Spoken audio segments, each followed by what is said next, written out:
Hello everyone. First attempt channel में आपका स्वागत है।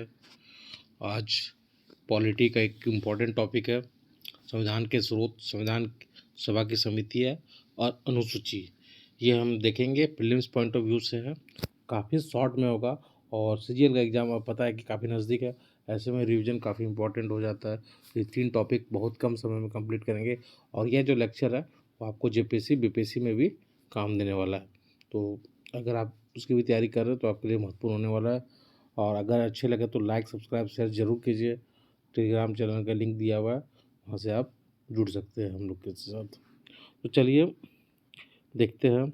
अंत तक बन के जरूर रहिएगा इसमें, क्योंकि बहुत शॉर्ट होगा और बहुत फ़ायदा होने वाला है ये। तो पहला देखते हैं। पहला टॉपिक है संविधान की अनुसूचियाँ। ये सवाल आता है, सवाल में एकदम इजी सवाल रहेगा और थोड़ा सा तैयारी किया तो कंफर्म बन जाएगा आपका। पहली अनुसूची में क्या है? राज्यों के नाम। ठीक है, कुछ पता नहीं तो इतना याद होना चाहिए, राज्यों के नाम, उनके न्यायिक क्षेत्र। ठीक है, तो बस ये ध्यान में रखना है कि राज्यों के नाम, उनके न्यायिक क्षेत्र, संघ राज्य क्षेत्र में के नाम एवं उनकी सीमाएं। तो याद रखना है आर्टिकल 1 to 4 इसी का बात करता है। तो याद रखना है कि राज्यों के नाम सिंपल सा ट्रिक के साथ कि अनुसूची 1 में। ठीक है, 2 में क्या है? अनुसूची 2 में प्रमुख पदाधिकारी के वेतन भत्ते और पेंशन का उल्लेख है। बस आपसे यही पूछेगा कि पूछना चाहेगा तो अनुसूची 2 में क्या है, तो प्रमुख जो अधिकारी है उसके वेतन भत्ते पेंशन का उल्लेख। इसको इसको ये जो है ये बीच में देख सकते हैं पॉइंट, और याद आ तो ठीक है, लेकिन ये इतना तो याद रखना है कि प्रमुख जो अधिकारी है उनके वेतन, भत्ते और पेंशन का उल्लेख है।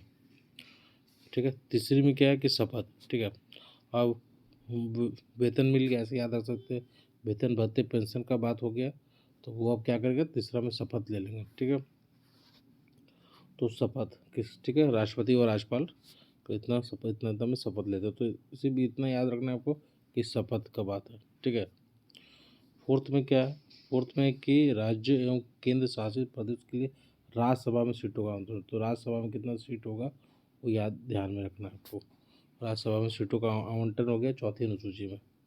तो फिर से हम लोग एक बार देख लेते हैं। पहली में हो गया राज्यों के नाम, दूसरा में क्या हो गया? प्रमुख अधिकारी के वेतन एवं भत्ते, तीसरा में शपथ लेंगे, चौथा में राज्यसभा में सीटों का आवंटन। ये ध्यान में रखना है। ठीक है, पूछा भी जाता है। पाँचवा छठा काफ़ी इंपॉर्टेंट है, ध्यान में रखना है। अनुसूचित व जनजातीय क्षेत्र के प्रशासन के बारे में पाँचवीं, और छठी में असम मेघालय त्रिपुरा मिजोरम के जनजातीय क्षेत्र के प्रशासन के बारे में। तो पाँचवीं और छठी काफ़ी इंपॉर्टेंट हो गया झारखंड के लिए भी, तो इसको ध्यान में रखना है। पाँचवीं अनुसूची तो काफ़ी इंपॉर्टेंट है। हो सकता है एक सवाल डायरेक्ट मिल जाए कि पाँचवीं अनुसूची, तो कुछ याद रहे ना रहे, पाँचवीं तो जरूर याद रखिएगा। अनुसूचित व जनजातीय क्षेत्र के प्रशासन के बारे में पाँचवीं, और छठवीं क्या है? असम मेघालय त्रिपुरा मिजोरम नॉर्थ ईस्ट राज्यों के जनजातीय क्षेत्र के प्रशासन वहाँ कैसे चलेगा, तो ये पता होना चाहिए आपको। ठीक है, वो छठी अनुसूची में। सातवीं में क्या है? संघ और राज्य के बीच शक्तियों का विभाजन। ठीक है, तो संघ और राज्य के बीच शक्तियों का विभाजन, संघ सूची, राज्य सूची और समवर्ती सूची। ठीक है, मतलब शक्ति का डिवाइड कैसे होगा संघ के लिए, राज्य के लिए। ठीक है, ये बात किया गया। शक्ति का विभाजन 8, ये अनुसूची 7, ये भी काफ़ी इंपॉर्टेंट है। शक्ति का पावर का डिवीजन। ठीक है, तो ये याद में रखना आपको। आठवीं में क्या? आठवीं में सिंपल सा बात है, संविधान द्वारा मान्यता प्राप्त 22 भाषा। ठीक है, जो 22 भाषा जो संविधान द्वारा मान्यता प्राप्त है उसकी बात करता है। नौवीं अनुसूची क्या है? प्रथम संविधान संशोधन 1951 द्वारा जोड़ी गई है। नौवीं संविधान संशोधन भूमि सुधार जमींदारी उन्मूलन कानून से संबंधित है। ठीक है, 10वीं फिर इम्पोर्टेंट आ गया आपको, 52वें संविधान संशोधन अधिनियम 1985 जोड़ा गया दल बदल से संबंधित। ठीक है, ये ध्यान में रखना है।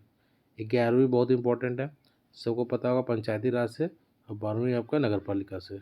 तो इस तरह से 12 सूची हुआ, एक बार आप इसको रिवाइज कर सकते हैं। इसका पीडीएफ चाहिए तो आपको फर्स्ट अटेम्प्ट के ऐप पे मिलेगा, लिंक मैं नीचे दे दूंगा।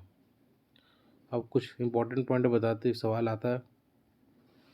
राष्ट्रीय ध्वज कब अपनाया गया? 22 जुलाई 1947 को। राष्ट्रबंधन में भारत की सदस्यता 1949।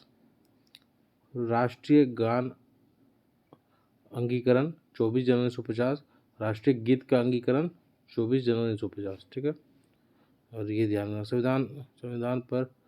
संविधान सभा के सदस्यों द्वारा 24 जनवरी 1950 को संविधान सभा के अंतिम दिन में हस्ताक्षर किए गए। तो खैर ये 4 पॉइंट ध्यान में रखना आपको, पूछा जाता है एग्जाम में। अब हम लोग समितियाँ पर जाएंगे। संविधान सभा की समितियाँ इंपॉर्टेंट है, पूछा जाता है। संघ, जहाँ संघ रहेगा जवाहरलाल नेहरू उनका आंसर होगा ज़्यादातर का। संघ शक्ति समिति, ठीक है। संघ संविधान समिति, दोनों का जवाहरलाल नेहरू। संचालन राजेंद्र प्रसाद। प्रारूप अंबेडकर, ठीक है। प्रारूप हो गया अम्बेडकर हो गया। मौलिक अधिकार हेतु सलाहकार समिति सरदार वल्लभ भाई पटेल, क्योंकि फंडामेंटल राइट के लिए उन्होंने बहुत योगदान दिया था। मौलिक अधिकार तो उप समिति, उप समिति कृपलानी, याद रखना, जे बी कृपलानी। उप समिति अगर आया तो जे बी कृपलानी होगा। और मौलिक अधिकार के सलाहकार हेतु सलाहकार जो हेड थे वो वल्लभ भाई पटेल थे। प्रांतीय, प्रांतीय हो गया वल्लभ भाई पटेल, ठीक है। स्टेट को उन्होंने बहुत सारे जो प्रांत जो अलग अलग थे उस समय 551 देसी रियासत थे वो मिलाने का, एकीकरण का काम किया था, ठीक है। राज्यों के लिए समिति तो जवाहरलाल नेहरू, ठीक है। कार्य संचालन समिति के एम मुंशी। अल्पसंख्यक उप समिति, उप समिति है अल्पसंख्यक, तो ध्यान में रखना, मुखर्जी, ठीक है। H C Mukherjee. राष्ट्रीय ध्वज संबंधी समिति तो राजेंद्र प्रसाद, ठीक है। प्रारूप समिति की जांच के लिए विशेष समिति जवाहरलाल नेहरू, ठीक है। नागरिकता पर उतना इंपॉर्टेंट है, संविधान निर्माता सभा राजेंद्र प्रसाद। तो एक बार आप इसको रिकॉल कर लीजिएगा, 2 से 3 बार, एक बार देख के जरूर जाइएगा इसको, हो सकता है एक सवाल आपको डायरेक्ट मिल जाए। चलिए अगला टॉपिक में जाते हैं हम लोग। संविधान की स्रोत, ये भी काफ़ी इंपॉर्टेंट टॉपिक है। मैं उसी टॉपिक को उठाऊँ जहाँ से सवाल आपका बन जाए, तो आप रिवाइज के लिए आपको काफ़ी अच्छा ये है ना। भारतीय शासन अधिनियम 1935 का, ठीक है। इसको देखते हैं हम लोग। संघीय व्यवस्था हो गया, संघीय न्यायालय पूछा जाता है, याद रखना है आपको, जो पूछा जाता है मैं उसको बताता हूँ। आपातकालीन व्यवस्था उपबंध, ये 2 इम्पोर्टेंट है, आपातकालीन और संघीय न्यायालय से, तो ध्यान में रखना 2 चीज़, ठीक है। राज्यपाल का कार्यालय उतना ठीक है, ध्यान में रहा तो ठीक है, लेकिन ये तो जरूर पूछा जाता है 1935 एक्ट से, राज्यपाल से संबंधित। ब्रिटिश संविधान, संसद से रिलेटेड जाता है। ब्रिटिश संसदीय शासन हो गया, विधि का शासन, विधायी प्रक्रिया, एकल नागरिकता, ठीक है। ये 4 पॉइंट हो गया। फिर देखिए संसदीय विशेषाधिकार यहीं से लिया गया, मंत्रिमंडलीय प्रणाली, लोकसभा का उच्च सदन में शक्तिशाली होना, ठीक है। तो ये संसदीय विशेषाधिकार इम्पोर्टेंट है, और संसदीय शासन तो काफ़ी इंपॉर्टेंट है। विधि का शासन ध्यान में रखना, विधि का शासन, ठीक है। कुछ पॉइंट याद रखना। अमेरिका में से न्यायिक पुनर्विलोकन इम्पोर्टेंट है, प्रस्तावना मूल अधिकार इम्पोर्टेंट है, न्यायाधीश और राष्ट्रपति पर महाभियोग, ठीक है। ये ध्यान में रखना आपको। उपराष्ट्रपति का जो पद कार्य ये भी अमेरिका से लिया गया। तो न्यायिक पुनर्विलोकन हो गया, प्रस्तावना और मूल अधिकार हो गया, न्यायाधीश और राष्ट्रपति पर महाभियोग हो गया। ऑस्ट्रेलिया संविधान, समवर्ती सूची, ठीक है। संसद के दोनों ऑस्ट्रेलिया से क्या क्या लिया गया, तो समवर्ती सूची लिया गया। संसद के दोनों सदनों की संयुक्त बैठक भी इसी से लिया गया। प्रस्तावना की भाषा बहुत इंपॉर्टेंट नहीं है, ध्यान में नहीं रखना, केंद्र राज्य संबंध याद रख सकते हैं। 2 काफ़ी इंपॉर्टेंट है, समवर्ती सूची तो पूछा जाता है तो ध्यान में रखना, दोनों सदनों की संयुक्त बैठक भी 2 कम से कम तो याद रखना आपको, ठीक है। कनाडा में हमेशा संघ को, केंद्र को ज़्यादा पावर होगा कनाडा में।